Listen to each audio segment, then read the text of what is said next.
I came home Friday afternoon, relieved that the weekend had finally arrived. My parents were away, and I looked forward to a few days of video games and hanging out with my friends.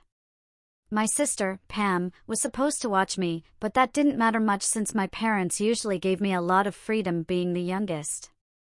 I was 9 years old, though small for my age. Pam always resented me for getting away with things she couldn't. I heard Pam and her friend Beth talking in Pam's room, but it didn't really concern me. Beth sounded upset, but I wasn't interested. I sat down to play my game, and the room grew quiet. After a while, Pam and Beth walked in. "Jack," Pam said. Without looking up, I muttered, "What?" "You know you're not supposed to be in here." "I know," she replied, "but I need a favor." "No, I'm busy," I shot back. Pam walked over and unplugged my game. "What the heck?" I yelled, irritated. "I need a favor," she insisted. "Fine, what?" "Well, Beth's cousin Jane is getting married on Sunday, and their family has put a lot of time and money into making the wedding perfect." "So?" I asked, uninterested. "Well, one of the flower girls got appendicitis." "That's unfortunate," I said, barely paying attention. "Right. So we were wondering if you could step in for her." There was a long pause. "Wait, what? Are you serious?" "First of all, I'm not a girl. I can't be a flower girl." Pam quickly explained, "Well, no one will know you there. We can dress you up as a girl and say you're my cousin. It'll be for the weekend, and we'll be back before Mom and Dad get home." "No way!" I shouted. "I'm not spending the weekend dressed up as a girl. You and Beth, get out of here." Pam was furious at the way I spoke to her, and she stormed out with Beth. As I plugged my game back in, I suddenly felt something over my mouth. The smell made me dizzy, and before I knew it, I blacked out. I woke up to the sound of a car horn. My head ached, and I quickly realized something was off. My hair felt different. I looked around, confused. "Hey, sleepyhead," Pam said from the driver's seat. "Thought you'd sleep the whole trip." "Don't worry, the headache's from the chloroform. It'll wear off soon." "Trip? Chloroform? What is going on?" Pam answered coldly, "I'm tired of you always getting your way. This weekend, you're helping me. Beth needs a flower girl, so I'm bringing her one." That's when it hit me. I looked at myself in the car mirror and felt a wave of horror. My face was made up with pink lipstick and blush. My hair, which was already a little long, was styled in girlish pigtails with ribbons and butterfly barrettes. I gasped as I looked down. My legs were covered in white tights, and I was wearing black patent leather shoes. My nails were painted pink, and I was dressed in a yellow dress with lace trim. It was short-sleeved, with lace around the edges and a satin ribbon tied in a bow at the back. I could feel the petticoats underneath making the dress stick out. "No way!" I shouted, ripping at my hair in panic. "I won't do it." Before I could stop her, Pam pulled the car over and, in an instant, unbuckled my seatbelt. She threw me over her knee and raised my dress. I felt a sharp sting on my backside. "Stop!" I yelled, kicking my legs. Pam's voice was cold. "Mom and Dad never spanked you. I used to get spanked all the time. You're going to behave this weekend, whether you like it or not." I kicked and struggled. "Mom and Dad will never forgive you for this." But Pam didn't stop. "I don't care. At this point, whatever happens will be worth it just to see you running around in that dress like some sort of fairy. You're finally getting what you deserve." Tears streamed down my face. "No, please. Stop." Smack. Smack. Smack. Okay. I'll behave." "Good." And by the way, I've got pictures.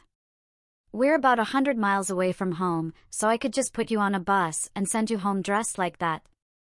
Please, Pam, I promise I'll behave. Good, she said, with a smirk. Smack. Smack. Smack. Ouch. I said I would behave. Pam giggled, clearly enjoying the moment. I know, I just couldn't resist. She tossed me back into the passenger seat and buckled me in. I squirmed, trying to ease the discomfort in my sore bottom. Let me fix your hair and clean up your face, she said as she adjusted the ribbons and barrettes. Wiping away my tears, she smiled. There we go, all pretty again, Jacqueline. I looked up at her, confused. What? Well, we can't keep calling you Jack, can we? For the rest of the weekend, you're Jacqueline, my 7-year-old cousin from Newport, who came to visit and volunteered to help out with Jane's wedding. Volunteered my foot, I thought bitterly. I've been drafted into the petticoat brigade. Then I added, Pam, I'm not 7. I know, but look in the mirror. You look 7 now. I was actually surprised at how young you look. Besides, it's funnier for me. You're not going to be Little Miss Independent this weekend. Oh no, little 7-year-old girls always need help. This is going to be great. We're only about 20 minutes away. We'll stay at Jane's place for the weekend, and the wedding is on Sunday. The car sped on, and I sat there, hopeless. I should be home, playing football with my friends, but here I was, stuck playing a girl for the weekend at some wedding. I put my head in my hands and desperately wished this was all just a dream. Please let this be a dream. Please, please, please. But then I heard Pam. We're here, she chimed. I lifted my head. This wasn't a dream. It was real. We arrived just as it was getting dark. People were everywhere, and I could see the setup for the wedding in the backyard. I felt sick. This was all so wrong. I should be at home playing video games, not playing pretend as a 7-year-old girl. Pam had some instructions for me. Remember, you're a 7-year-old girl, so talk high-pitched, like the other girls. Before she got out of the car, she paused and turned to look at me. Oh, and you might want to sit down to pee this weekend. We don't want anyone to find out you're actually a guy. Plus, it'll be easier since you're wearing dresses. She giggled, and I could feel my face burning with embarrassment. I was still frozen in the seat, too terrified to move. Pam opened the door, unbuckled my seatbelt, and pulled me out of the car. The cool autumn air hit my bare legs, making me shiver. She quickly draped a white sweater over my shoulders. Here, this should keep you warm. She also gave me a pink Little Mermaid backpack and a pink suitcase with rollers. Oh! Almost forgot, she said, reaching into the car and pulling out a small white purse, which she handed to me. Young ladies always carry purses. Pam! It's so good to see you. A voice interrupted, and I looked up to see a plump, middle-aged woman rushing toward us. I thought she might run us over. She stopped and hugged Pam. I'm so glad you made it, she said, then glanced down at me. I froze, unsure how to react. And who's this little angel? She asked. Pam quickly answered, this is Jacqueline, my cousin from Newport. Oh, is this the little darling who's going to help us with our flower girl problem? Yes, she is. Pam's smile was wider than I had ever seen it. I couldn't believe it, this woman actually thought I was a 7-year-old girl. She bent down and hugged me so tightly I could barely breathe. Thank you, thank you, thank you. When she finally let me go, I was gasping for air. That's probably why I didn't see her hand coming toward my face. Oh, you are just the cutest little thing. She pinched my cheeks, her fingers like iron clamps. After releasing me, she and Pam walked toward the house, and I meekly followed, dragging my suitcase behind me. The house was massive, and it was clear Jane's family was well off. Inside, there were tons of people, and I was just relieved to be out of the cold. Pam greeted a few people, including Beth, who took one look at me and burst into giggles, then had to leave the room. Pam followed her, leaving me to endure a few more hugs, pinched cheeks, and an uncle who thought it was funny to tickle me. Then, I noticed a group of boys, about 10 years old, talking about football. Hey, at least I can talk to the guys this weekend, I thought. I put my backpack and suitcase down and walked over to them. They were talking about John Elway, so I jumped in, saying, "Yeah, John Elway is awesome." They all turned to look at me, giving me the strangest expressions. Then it hit me, standing before them wasn't one of the guys, but a little girl in a frilly dress holding a ridiculous purse. They began to laugh. "Yeah, she probably likes his butt, ha ha ha. Yeah, what do you know about football?" Then the biggest one, Steve, grinned and said, "Watch this." He walked behind me and pulled at my pigtails. Ouch! Ouch! Ouch! Ha ha ha, they all laughed. He then pushed me, and I almost lost my balance. I was furious and about to punch him. But then I heard, "Jacquelina." Pam grabbed my arm and yanked me away. "Young lady, little girls do not roughhouse with boys. Do you understand?" But, I pointed toward them. "No buts. Pick up your purse and let's go."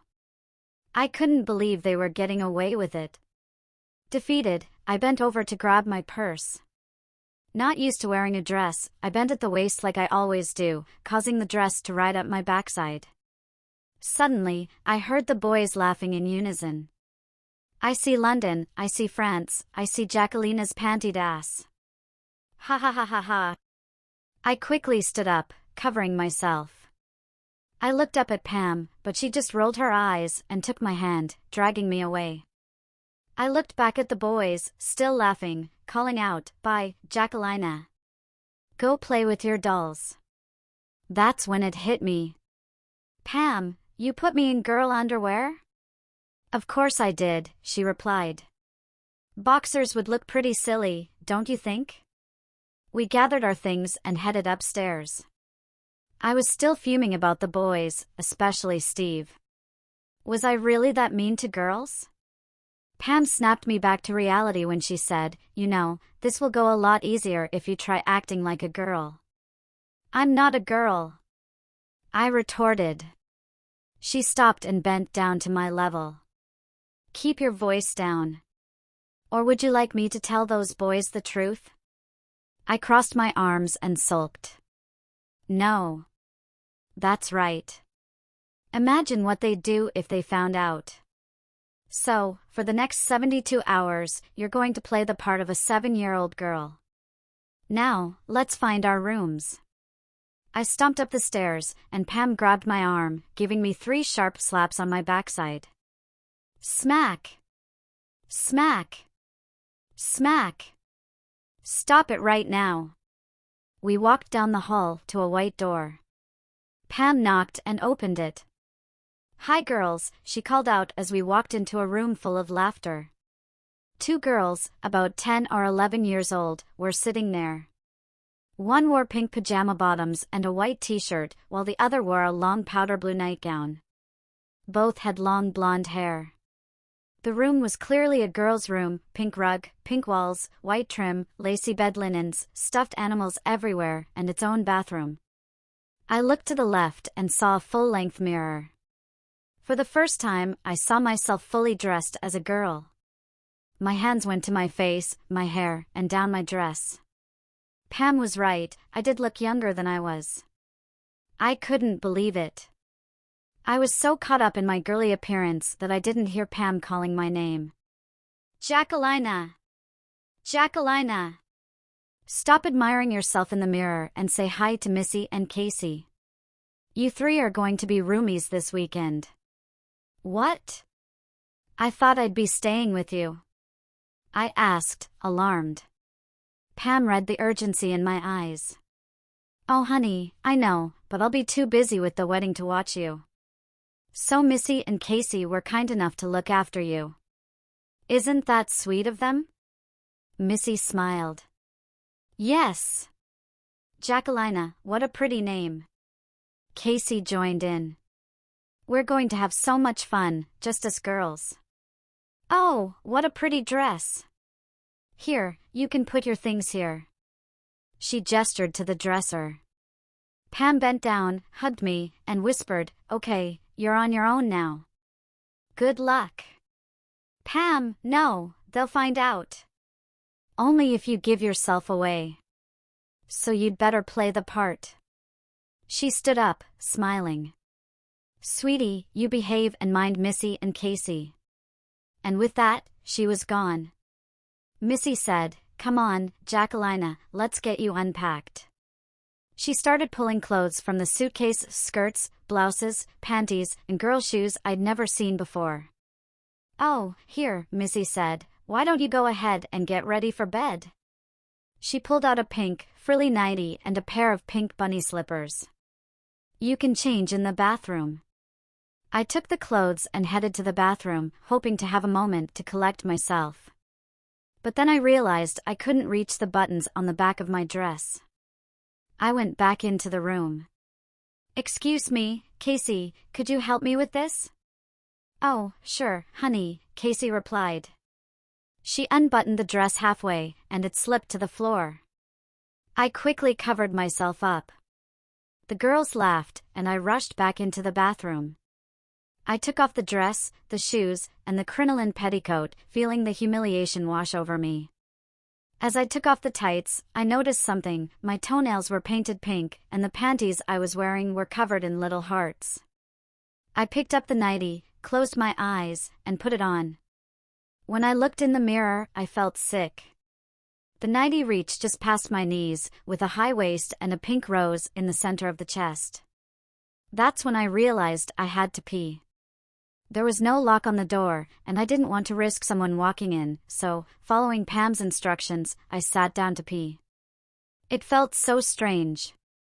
As I sat there looking at my pink toes, I wondered how I was going to survive this weekend. Then I noticed something else. The hair on my legs was gone. In fact, all my hair was gone. Pam had shaved me completely. How was I supposed to explain this in gym class? Pam had really outdone herself. I sighed and wiped myself before standing up. I managed to pull up the panties and slip into the pink bunny slippers. As I walked out of the bathroom, I saw the girls messing with things at the vanity table. "Oh, Jacquelina, we put out a sleeping bag for you," Missy said, pointing to the powder blue Little Mermaid sleeping bag beside the bed. "Thanks, Missy." "Here, I've got an idea," Casey said, pulling me to the vanity table and sitting me down. "Let's braid your hair." I didn't have time to protest. They immediately began to braid my hair, chattering away about school clothes, boy bands, and boys. I sat there, dazed, nearly falling asleep, when Missy finally announced, "All done." I snapped to attention and looked in the mirror. My hair was parted down the middle, pulled to either side, with each pigtail woven and tied off with pink ribbons. "That's going to look so cute with your whippersnipper uniform," she added. "What? Oh, I almost forgot. Casey and I have a Girl Scout meeting tomorrow, but you have to be at least 10 to attend. There's a whippersnipper meeting next door, though. We'll drop you off there and pick you up later." Casey pulled out a uniform from the closet. "Here we go. Missy's old uniform should fit you fine," she said, holding it up. It was a white blouse with a Peter Pan collar and an olive green dress that went over it. A yellow shoulder sash and a yellow beret were included. Casey then held up something else. "What's that?" "Those are your wings," she said. "All good whippersnippers have to wear them." I looked at the girl in the mirror and sighed. Missy approached. "What's wrong, Jacquelina?" Nothing. It's great. I'm just tired." "Oh, I bet you are. Long drive." "Here," she said, taking my hand and leading me to the sleeping bag. Let's get you tucked in. God, they acted like I was their personal baby doll. I climbed into the sleeping bag and Missy zipped it up. Wait a minute. She walked to the closet and came back with a baby doll. Jacquelina, this is Steffi Ann. I don't have time to take care of her this weekend. Do you think you could be a big girl and help me take care of her while you're here? What was I supposed to say? Yes, I'll take care of her. Oh, thank you, Jacquelina. Missy kissed me on the cheek. Here's her bottle, and the diapers are on the vanity. Make sure she gets changed in the morning and at night, okay? Okay, Missy. She tucked Steffi into my sleeping bag and went to the bed. I overheard Casey ask, "You're giving her your Steffi doll?" God, Casey, I haven't played with that thing in years. She needs it more than I do. Poor thing is obviously shy and probably scared being in this strange place with no friends. You remember what it was like when we were 7. In my head, I screamed, I'm not a 7-year-old girl. I'm a 9-year-old boy. But I sighed, trying to get comfortable with the doll. Then Pam walked in, stifling a laugh when she saw me. Well, Jacquelina, who's your new friend? Steffi and I replied flatly. Missy jumped in. Yes, Pam, Jacquelina is going to take care of her for me this weekend. She's going to change her, feed her, and make sure she doesn't get scared at night, right, Jacquelina? I half rolled my eyes and said, yes, Missy. Pam looked down at me and smiled. What a big girl! Thank you, Casey and Missy, for taking care of her this weekend. I've got so much to do, and I can't have her underfoot. Oh, don't worry, Pam. We're going to have so much fun. Missy chimed in. Pam knelt down. Sweet dreams, sweetie. She kissed me on the forehead, then whispered, think twice before you ever call me a bitch again. And with that, she was gone. I tossed and turned for a while, hoping that I would wake up from this nightmare, but eventually, sleep took over. I woke up the next morning, and for a moment, I thought maybe it had all been a dream. But only for a moment. As I looked over, there was the Steffi and doll, staring back at me. I rolled my eyes and climbed out of the sleeping bag. Missy and Casey were already out of the shower, getting dressed in their Girl Scout uniforms. Morning, sleepyhead, Missy said. Here, why don't you change and feed Steffi Ann? By the time you're done, the bathroom will be all yours. She handed me the doll and a diaper. I sighed and started changing the doll, then pretended to feed her with the bottle. Okay, little lady, your turn. Missy said, handing me my uniform with the ridiculous wings. Go take a shower, get ready, and come downstairs for breakfast. Don't get your braids wet, she added, putting a pink shower cap on my head and tucking my pigtails underneath. I grabbed my clothes and headed to the bathroom. I turned on the shower, stepped in, and began to soap up. The scent of strawberries filled the air as I lathered my skin. When I was done, I grabbed a big pink towel and dried off. Was everything these girls owned pink? Afterward, I got dressed. The panties were white cotton, with lace around the waistband and legs. I pulled them up, then buttoned the blouse. I pulled the dress over my head, put on knee-high socks, and buckled on the Mary Jane shoes. I looked in the mirror and realized the shower cap was still on my head. I took it off and fixed my braids, then put on the beret and the sash. Finally, I attached the butterfly wings to my shoulders. I looked at my reflection and sighed. I ventured out into the hallway, only to be almost knocked over by Steve and his friends, who were running past. They stopped, turned, and walked back toward me. Ha ha ha, look guys, she has wings, Steve laughed. I tried to pass by, but they blocked my way. Where are you going? We want to see if you can fly. Stop it, I want to go eat. I said, frustrated. Oh, little fairy's hungry, they teased, taking turns pulling on my pigtails. Ouch! Stop! I shouted. Say please, they taunted. Say pretty please. Pretty please with sugar on it. I was boiling with anger, but I couldn't do anything about it. Tears welled up in my eyes. Pretty please with sugar on it, I said, my voice cracking. Ha! Told you I could make her say it. Steve crowed. Steve, stop it. Missy shouted as she grabbed Steve's arm. What, does it make you feel like a big man, picking on a 7-year-old girl? I winced at the perception. Whatever, Steve muttered. Let's leave the little fairy and her sissy wings alone. They walked off, and Missy turned to me. Oh, sweetie, are you okay? She asked gently. I hated how people saw me as this helpless little girl. I could have taken those guys. Missy started wiping my tears away, but I pushed her hand aside.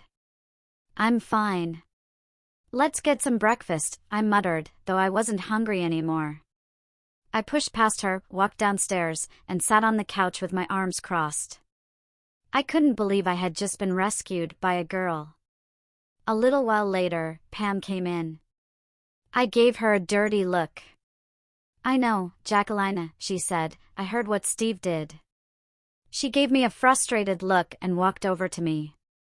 What now, Pam? Well, first of all, little girls don't cross their arms or scowl like that, she scolded. And second, they don't sit like that, especially when they have a secret under their dress they don't want anyone to find out about.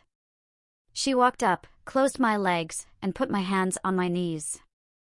Sit up straight. There we go. She stifled a laugh. Why, you do look so pretty. Shut up, I muttered. Now. You wait here, and we'll leave for your whippersnipper meeting soon. God, this was awful. Then it hit me, we were going out in public. I was going out in public dressed like this. Pam, please. Can't I just stay here in the room? No, you can't. 7-year-old girls can't stay by themselves. Here, put this on. It's raining. She handed me a pink raincoat. I grunted and put it on. Okay, let's go. I heard Peggy's voice as a crowd of people began filing out the door. I got up and slowly walked toward the door. I noticed Casey and Missy were getting into the first van. This one's filled up, Pam said. Everyone else will have to go in Peggy's car. Peggy grabbed my hand and walked me to her car. I didn't get a choice. She buckled me into the front seat and climbed into the driver's side. Peggy, why are so many people going? I asked, confused. Well, sweetie, we're dropping you girls off, and then the rest of us are heading to the mall. We'll come back later to take you girls to dance class. You can sit in with Casey and Missy, and don't worry, they'll let you dance too. Great, just what I needed. Then Steve and his friends climbed into the back seat. Look, it's Jacqueline, he mocked. What an idiot, I thought. Hey, Jacqueline, nice wings. He tugged at my pigtail, and that was the last straw. I unbuckled my seatbelt and started to climb over the seat to kick his ass. Peggy grabbed me and forced me back down, quickly buckling me in.